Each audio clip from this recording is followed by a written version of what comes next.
In this video, we will be learning how you can set target SL on your MTM or positional PNL, whatever you say. Let's go to this terminal, and from here we will be opening this Fires one. Simply open it. Okay, it's now logged in because I've already logged in my Fires, so you don't need to give your credentials again and again. In our case, our MTM is minus 36. You can set target SL on this MTM also.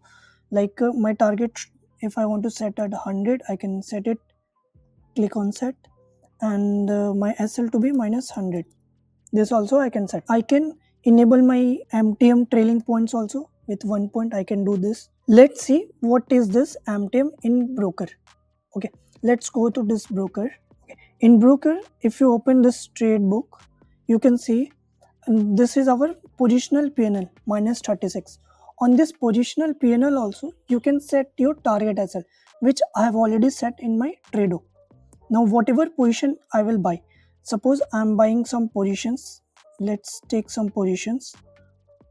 I will buy some OTM positions. Okay, let's buy some positions. I will buy some CE buy and P also. See, my PNL is now running at minus 51, 47, whatever, minus 63, and I've already set my target SL on this PNL. Okay, on this PNL we have our target SLs. If my SL hits at minus 82, now it's getting trailed at minus 22, minus 19, minus 8. See how fast it's getting trailed.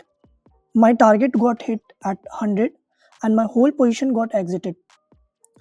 Means I didn't set my target SL in my individual positions. I set my target SL on my whole cumulative PNLs. That things you can do through TRADO.